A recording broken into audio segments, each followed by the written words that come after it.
In this video, I'm going to share with you 6 mistakes that GoHighLevel agency owners are making and how to fix them. And I took my one-person GoHighLevel marketing agency to $20,000 per month. And what I'm going to share with you guys in this video are the things that I wish I heard back when I was getting started. So if you like what I'm about to share, just leave a like and drop a comment down below, and I'll send you a private link to my free course where you can learn a little bit about the model that I created and still actively run. And then if you're newer to GoHighLevel, you can start a trial using my affiliate link and partner with me, and I'll help you run this model and teach you everything that I've learned over the past 8 years of running a marketing agency. So with that being said, take a listen to some of these mistakes and see if they resonate with you. So number 1, you are unclear about what you truly want and you don't understand how business can serve that purpose. So let me explain here. So you can see here, I have my notes down here, so you guys will probably notice me referencing those. So for example, with me, I became very clear after a lot of trial and error of working with a bunch of different types of businesses that I didn't want to be spending a bunch of time with clients, and I didn't want to be doing a bunch of manual client work, and I definitely didn't want to be managing a team of people and trying to tell them what to do and how to fix all this stuff, right? And so if you don't really think about what you want when you're getting started and how you actually want your business to be designed, and you don't see how business can fit into serving that purpose, then you're going to constantly look at what I'm doing or what that person's doing and start copying them, and then you start to create this mess, okay? And so I'm going to give you a very practical example of how I actually did this with my agency that I'm telling you about right here. So I became very clear that what I wanted to do was make money from anywhere in the world. That was like one of the biggest things. I'll never forget, it was 2018 and I was in Paris with my cousin, and I actually went to a Iman Godzi mastermind back in the day. I went to his apartment, and back at the time I was kind of doing the agency where I was doing, you know, some of what I'll share with you guys throughout this video. But I was doing a little bit of running ads for businesses, but we were primarily doing videos for businesses. So we would go in person and do videos for those businesses. And I'll never forget, we were there, or at this particular moment, this was actually in London, but we went to Paris and then we went to London.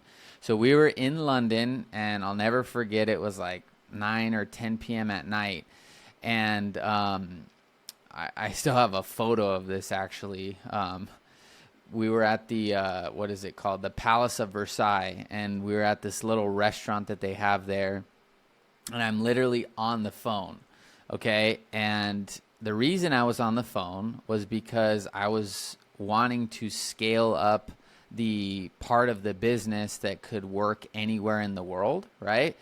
And when we were there, right, in London, our video business just stopped, right? Like, yeah, you can make money from the contract that they already signed, but like we couldn't stay there, right? If we didn't go back, the business would just die, right? Because it was physically connected to our clients and we had to physically be there, right? Now, I wasn't actually doing the work, but I still didn't like the idea. I knew the model was off, right? And so once I got clear that that was a non-negotiable for me, and I'm not going to go through all of my, frameworks here because it'll make the video too long, but that was one thing, right, that I was really clear about that I wanted. And because I knew that, hey, at the end of the day, like, I could make money and do all these different things, but if I can't go somewhere because the business is going to stop, like, that's not what I want, right? And so I became very clear that I had to redesign the model to fit within that. And then I started to see other layers that I teach people about in my communities on how to think about what these other levers are that give you leverage, right? One of them is being location free, right, where I can make money anywhere, and then there's some other ones as well. But I realized that, okay, no matter if I learn what this guy's doing and learn what that guy's doing, if at the end of the day they don't have what I want, where they can't go somewhere because their business is going to stop, then I'm not really building what I actually want. And so I made a switch, right? And it pivoted me to the model that I run now, right? Which is where I'm not going to get super in depth, but I have a very clean system, and it works anywhere in the world. And I actually have taken multiple trips this year and within the last few years.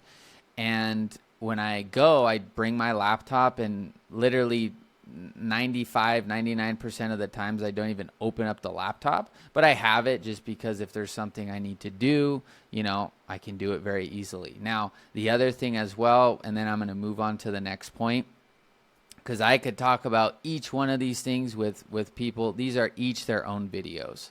So if you guys kind of like this style, let me know.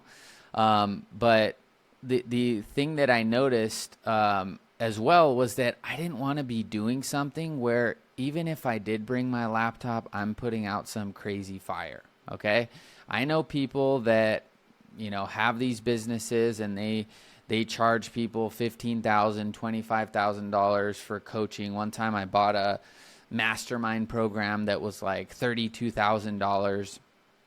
And I just felt stressful paying for it. Like, I just was like, that is just so much. Now, it's not about that I don't have that and can't spend it. It's just, for me, my truth. I'm not telling you what you can, you can do whatever. I'm not saying to not do high ticket, because I've done high ticket and there's nothing wrong with it. I just realized, look, I don't want to be somewhere and know that this person's paying me 50 grand.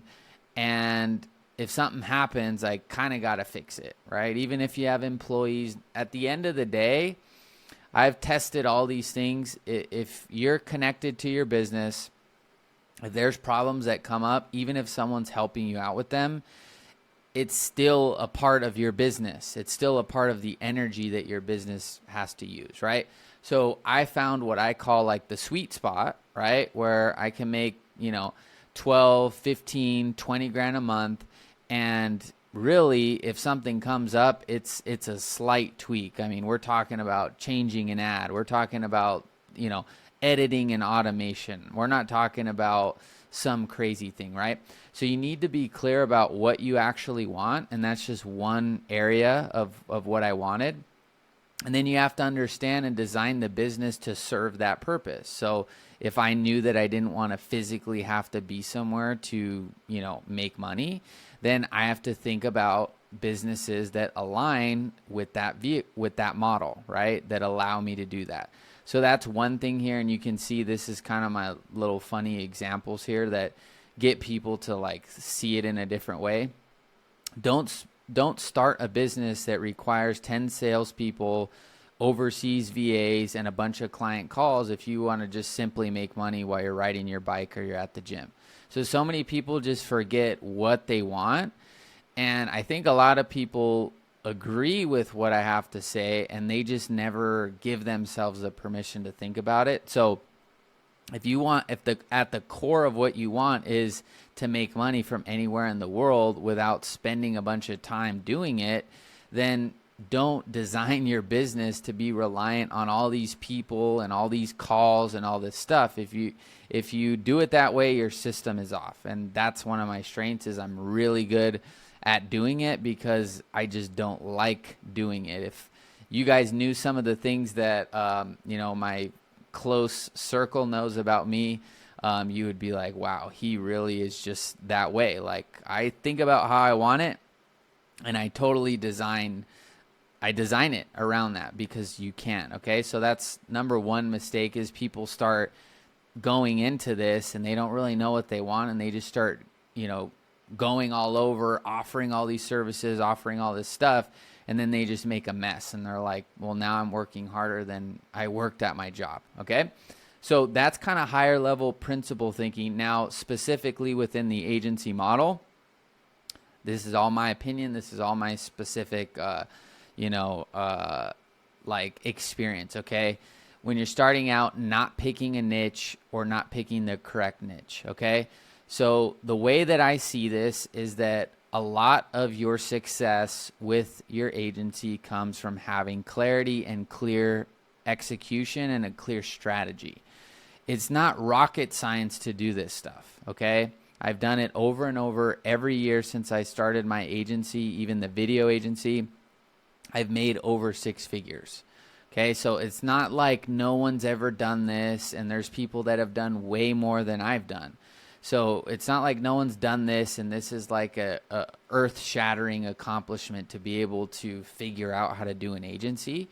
So in my personal opinion and what I've experienced, when you have clarity and you know what your strategy is, and then you know the steps to actually take, now at least you're just faced with the work, right? You're faced with doing the work and the psychological challenge of pushing yourself through.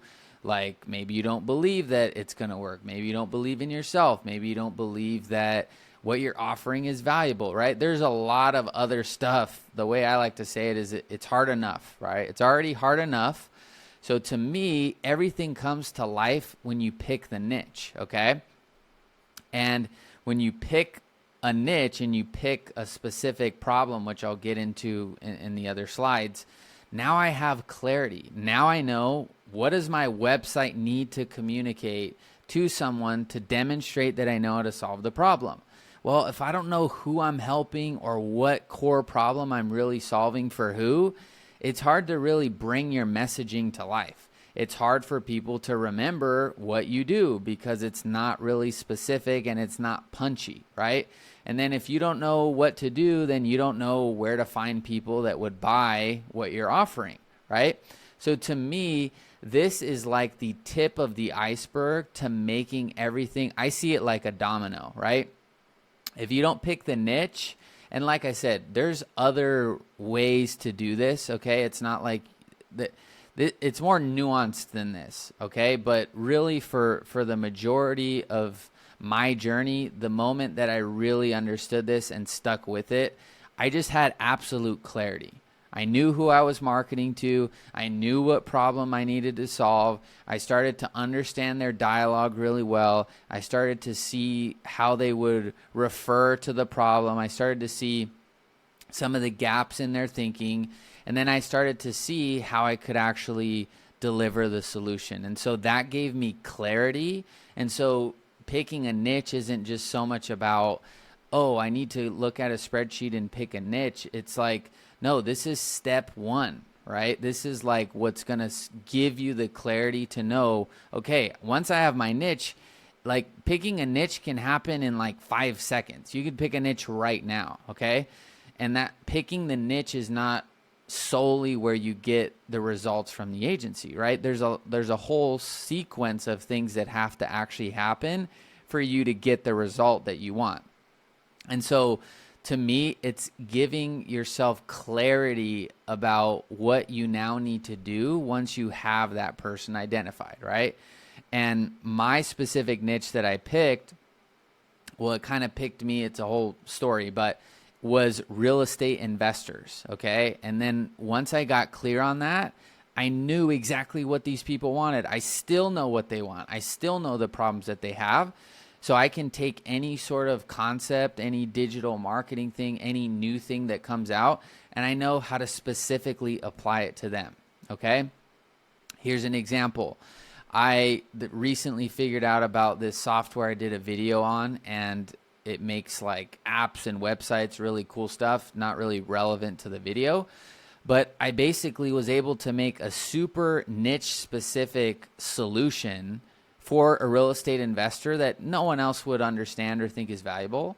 But I literally, as soon as I showed my clients, they all wanted it because I had who I was solving the problem for.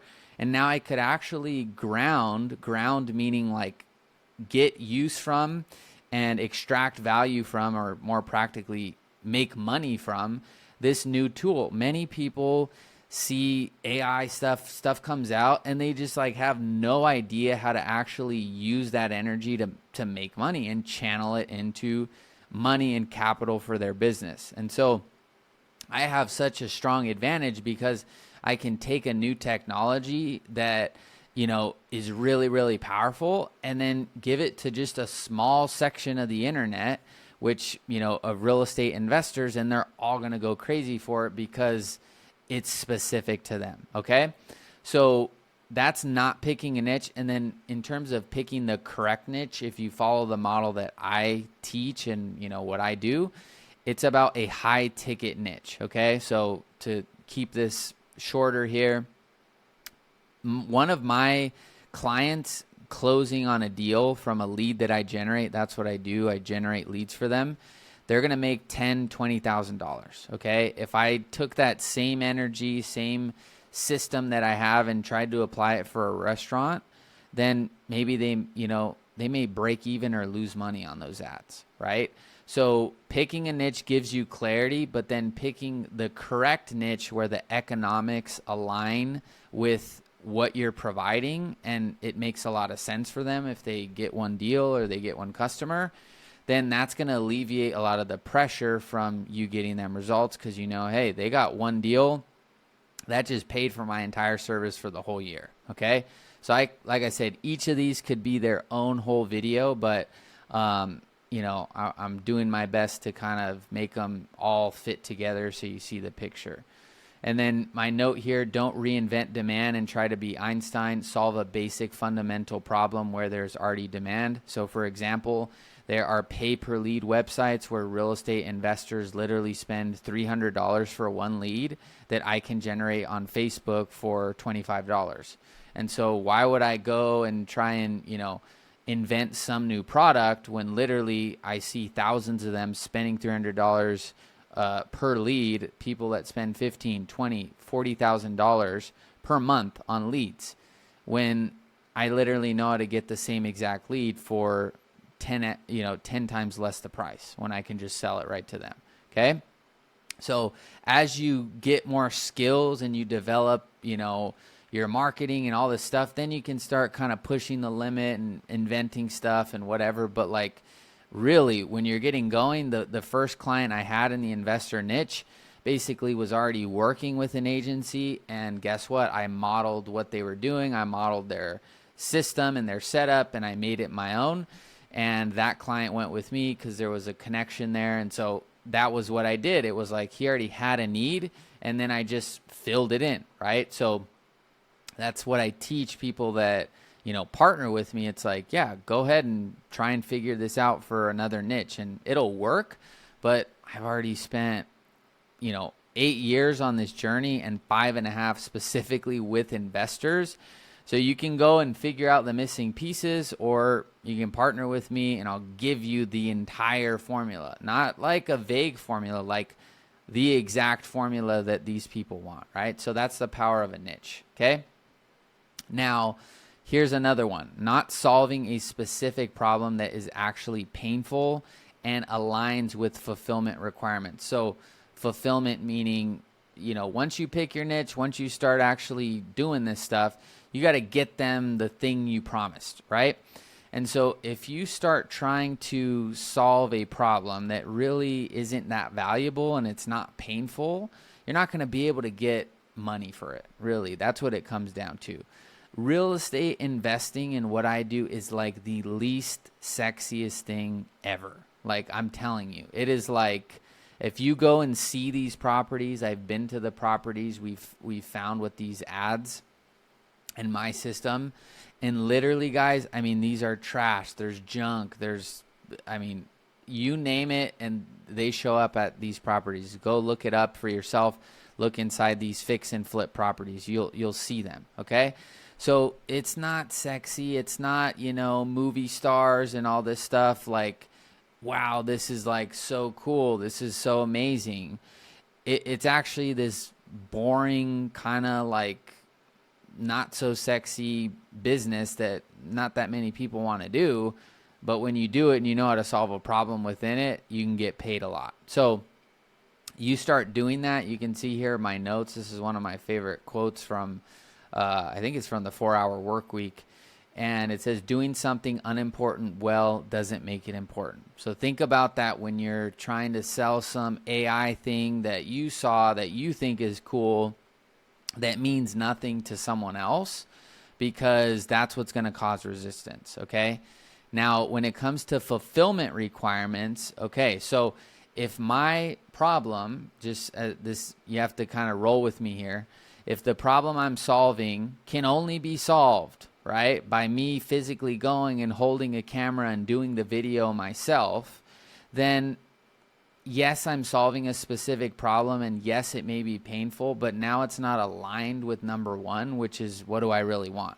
So I was able to combine all these elements I'm sharing and then turn it into a formula, which is like, okay, I have my niche, real estate investors. I know what problem I'm solving. Okay.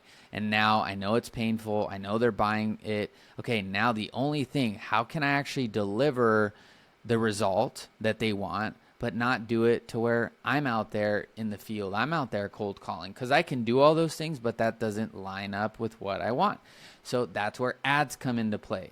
Every single day, my clients get leads, and once we set up those ads, they just keep producing. And yeah, you got to swap them out here and there and make new things, but once you understand the fundamentals, you're not really changing and reinventing the whole thing.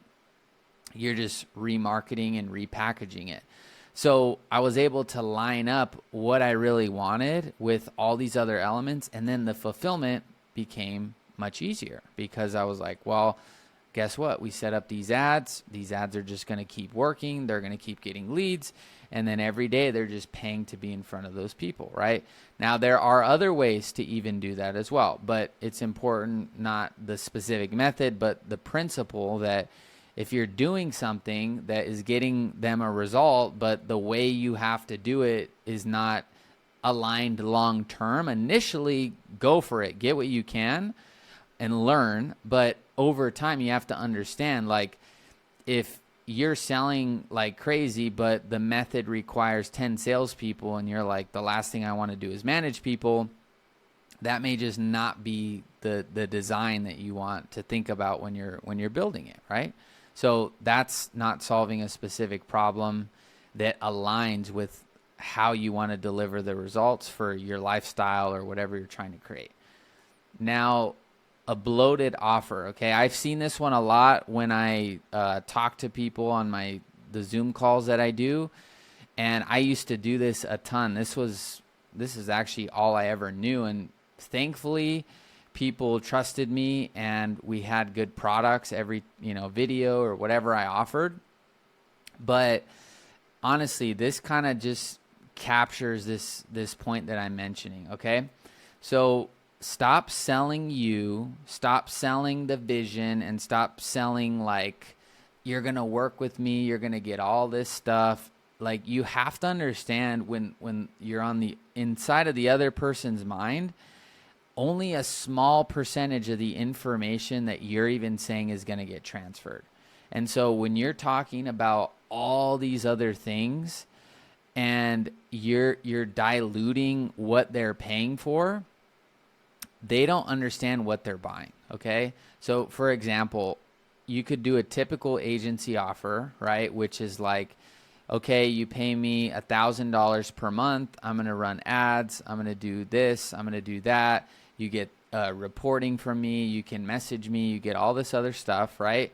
And when you're new and you don't have experience and you don't have the conviction on the phone, like, you're going to lose a lot of people, because you're basically just saying, pay me, right, a monthly fee for something that may or may not work. Whereas I'm teaching people, that's what I taught Tony and a bunch of other people in the group, how to get a client in the first week. Now, that's not because, I mean, I guess it's magic in a way, but to me it's like a science. It's because there's resonance between the market and your offer. Then the problem just becomes you needing to talk to enough people. But the offer I teach is a pay per lead offer. And why does this work? Well, because I teach people, here's the price, $75, pay per lead, right? In this example with real estate investors, it's motivated sellers. So $75 pay per motivated seller lead. And then guess what? Here's the thing I took to the next level that people don't talk about. Define what a lead is. If I told you, hey, pay me $75 per lead, well, what does that mean? Maybe a lead to you means somebody that shows up at your office. Well, maybe that's not what I mean. So you got to get crystal clear with defining what that lead is and literally like break it down to a science. What is this person? And I'm telling you, if you have the niche, you know what problems are painful for them, and you do a pay per lead offer and they fit, I'm talking about real estate investors. This will work for other niches too, but I'm not going to get into all those in this video. And you go to them with a pay per lead offer and you define this is what it means. It means A, B, C, D, E, and you literally turn that into a product, and it means that you pay when you talk to them on the phone. Like, I mean, how is somebody going to say no to that, right? Now, there will be people, because that's just the nature of how things are. But you see how I took you from like, I'm an agency, I do this, I do that, I have all this stuff, I get reports, you can text me, you can call me, I'm there, I'm available. Now I'm like selling like me, and I'm selling time, I'm selling all this other stuff. Whereas, hey, $75 pay per lead, pay per motivated seller in this example. It means their property is not listed. It means that they answer the phone when you call. It means they're agreeing to, hear about a cash offer, and they have some sort of motivation to sell, right? And then the tighter you actually make that offer, the more yeses you're going to get, the more you can charge, and the less you're going to be able to deliver, because there are just less people that are going to be essentially like perfect leads, right? But the tighter you actually make the offer, it's like literally just, it's a bullseye is how I would describe it. You just give them, you say exactly what they're thinking. I want to pay when somebody talks to me on the phone and says A, B, C, and D, they're going to pay you. And then you can even charge more because you really, really got it dialed in. And then you have to know how to deliver that result. And I've been able to do all this stuff with GoHighLevel using their surveys and using the chatbots to qualify them and stuff like that. But I'm telling you guys, it changes the game when you, like, if you take one thing from this video, it's literally whatever niche you're in, whatever you're doing. Really, really, that's one of my things I unlocked from teaching people, because I just kind of knew it. But when I started to teach people, I'm like, okay, I can't just know, like, because I know real estate, I have to break it down to a science. And that's what I discovered was you get on the phone with an actual investor and you say these things, they're going to buy. I mean, not everyone, because that's not reality, but they will be interested. They will say, what you're saying. And they just, then it just comes down to delivering for them. But it's an insane offer, okay? Now, pricing, okay? So this is different than what most people are going to say as well. So it's very easy, because if you're the business owner and you're watching this, to get caught up in your own pricing and seeing your business as significant work that you're doing. Now, this may vary, right? Depending on what you're doing. If you're an artist and you're releasing an album or something, that's actually a great example. I mean, think about, the world's most well-known artists. They're basically giving their album to you for a $10 a month subscription, and you get a bunch of other albums, right? So when one of the mistakes I see people make is they want to charge these high prices, and then they have kind of like an offer that I just told you about. But the reality is, if you want to have a business and not just a sales job, you have to understand the flow, the pricing flow that has to happen for you to get consistent business. So what do I mean? Well, when I value my work as my understanding and what I do, and it's special to me, I'm going to inherently want to charge more for that because it's unique to me. But in the reality of business, okay, the people that master business, they understand that if they want to have some level of scale, right? I'm not telling you, I can't teach you how to make, $1 million a month or $1 billion. I'm teaching you how to just have a lifestyle agency where you make good money, you have high profits, you're not trying to, change the world with it. You can go, it's like a stepping stone. Then you have to understand you can't be pricing like you are a unicorn and no one else can do what you're doing. Okay. If you want some sort of flow, you got to understand and systemize it, remove the elements that make it super customized and super personalized so that you can deliver it more repeatedly. It doesn't need to be super cookie cutter where it's not good. It needs to be in that sweet spot where it's like, this is really good, right? But it's done in a way where I can offer it at a price that makes sense and doesn't make it feel like I'm buying some crazy, unique thing that this guy's going to go out and do and build. Because then you start getting into the custom build world. And so that's what one of the things I did was, I had to discover and figure out all this stuff I'm sharing with you. And so I used to want to charge so much money. And people were like, they don't care, right? You can go and get ChatGPT for $20. You know how much time and effort and resources it took to build that? And then you're doing something potentially that is way less challenging, and then you're charging, 10,000 times the price, right? So that's just a more extreme example. Look at some of the things that are out in the world and how valuable they are and how much they cost. And then kind of zoom out and look at you and what you're doing and realize you want to have clean pricing that feels like systemized pricing, not unique custom work pricing, because that's what's going to get you into this market where people are like, okay, like I'm going to sign up. Like that's fair. That is what I think I should be paying for that. And then you start getting out of all this, oh, well, I'm charging more because it means a lot to work with us. Now you start getting into that other realm of like I said, you're now charging for your time. It's kind of hidden in the price. And you really want to be like, look, I'm going to get you, in this example, this person on the phone with you. That is what you pay me for. Like, you're a customer of this transaction. And to do that, you got to remove yourself and realize that if you start wanting to charge these crazy prices because it's taking you all this hard work, you're not going to design, right? If it's what you want to design back here, then that's fine. But I realized I don't want to go through a 6-month sales cycle because I'm selling something for $25,000. And I don't want my customer to have to go and get financing because they don't want to wire all that money. Like, that is complicated. That is out of what I'm doing. And then I also don't want to sell leads for $5 because that's going to create a scale that I don't want either. So I got to find where I fit, which is like, cool. I want to be more like a boutique agency where they're, getting communication from me if they need it. And so it's not getting outsourced and it's all this complexity. And then I also don't want it to be so much where they feel like, hey, dude, why aren't you answering the phone? Why aren't we doing all this stuff? It's like, no, you're paying for this call. That's what you're paying for, right?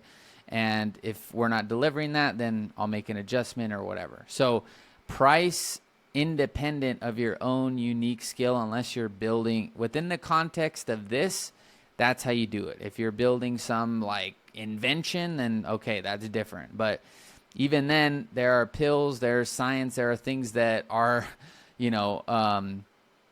out of reach for most people, and people don't like that, right? And the reality is sometimes that holds people back from being able to sign up with you. So if you're not getting consistent, like quick yeses, and you're actually talking to enough people, there's probably something with your price and your offer because, or who you're talking to. Maybe you're not talking to people that are the niche, right? They all stack on each other. But you should be like getting people signed up, and it should take 1 to 2 days for them to decide.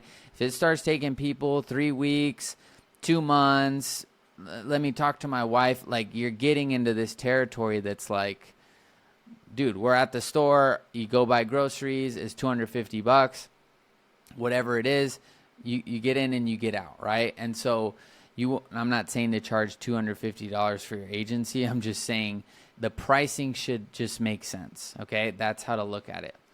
Now, here's the one that ties it all together. And this was a big one for me. This I had to discipline myself. Like, it's an insane breakthrough if you can make it through. And it's basically this idea that, okay, to do everything I just said, to do it successfully, and to actually take your business to a certain level that you're satisfied with, it takes a massive amount of focus and energy. It takes some luck. It takes some factors outside of your own control. It takes market conditions. There's a lot of things that go into making this all work.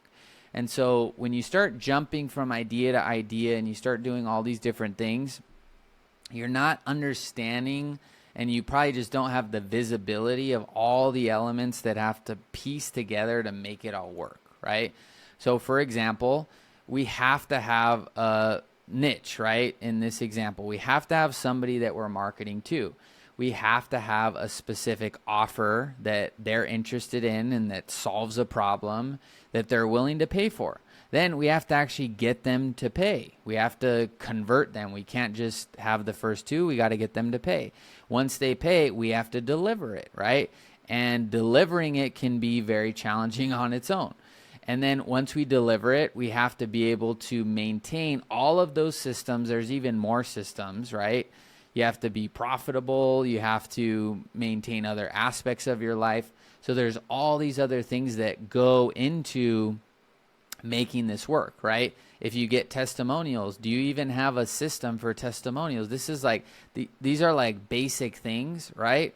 That everyone kind of knows, but they don't have systems for because they don't understand the big picture. So if you get a testimonial, how does that fuel getting more clients? And then if you get more clients, how does that fuel getting them better results, right? So you have to see it like one big engine. And so the thing that I would encourage you to understand is that you don't have to follow what I'm saying. You don't have to agree. It doesn't even matter. And you can go do your own thing. We're obviously all free to do our own thing. But if you want to follow this and you have these other ideas, just separate them and understand that you can do anything you want, but maybe just not right now. Maybe this idea is good enough and you're getting tempted to do some other thing because you saw some other this and that. And so I just would encourage to separate them because, you know, if you start mixing those things together, it's nearly impossible to get the whole system to cohesively run together. So if you can understand, wait, like I have this new idea, but it's going to take away from this energy that's going to make this thing over here a complete system.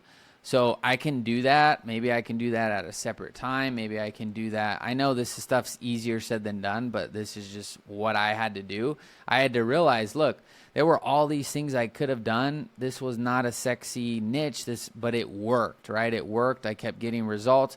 I realized, look, there's something here, and this is serving all the things that I told you guys about. And so because of that, I'm going to focus on it. And I didn't do crypto when I was doing this, crypto was getting super popular, right? And I didn't do crypto, right? I didn't do drop shipping. I didn't do another idea, right? I didn't do any of those things because I understood that there was something here. Now, don't let that fool you from taking bigger opportunities that make more sense, right? But it should happen more organically. And if you're building that foundation, you're going to be faced with this no matter what you do. If you go do drop shipping or you go do some other business, you still got to have these other elements in place for it to really, really work. Sure, you may make some money like learning some strategy and you could sell it real quick, but to create the complete picture, right? Which is what I'm referring to, making money anywhere you want, not having to put out big fires, not selling your time, not doing a bunch of calls, not doing sales calls, doing all these things that make the whole thing work the way you want. You got to understand, you start leaking out of it, right? You're not going to create the big picture, right? So that's what ties back into this. So hopefully this was valuable for you guys that are serious about doing this. And I wish I heard this. One of the things that I realized I could do was I could get paying agency clients from organic YouTube content. But I was always told that no one's doing that. That doesn't really work. And that actually led me to learning that I didn't have to do sales calls with an agency. And then now this is becoming more popular, but there's all these things that are out there that you don't maybe realize you can do and design it the way you want. And so maybe what I'm doing is like a little pathway to seeing that, and you could take some of what I do and make it your own. That's the whole point. But if you design it the way you want, it can be a really great model. It's not going to, you're not going to become a billionaire doing this, but you could live a pretty cool life and not have to deal with a lot of the stuff I see people deal with if you understand that big picture. So that's what I wanted to share today. These are the mistakes I see people making. Like I said, I have a free course so you can learn a little bit more about what I'm doing, what I've been doing, and that's free. Just email opt-in. So just put in your, leave a like and drop a comment, and you can put in your email and I'll send it to you. And then if you're newer to High Level, if you start a trial with my link, which will be after you put in your email, you can get the whole system I have and learn everything that I've got. Join the community, all that good stuff. So hopefully it was valuable. See you in the next one. Bye-bye.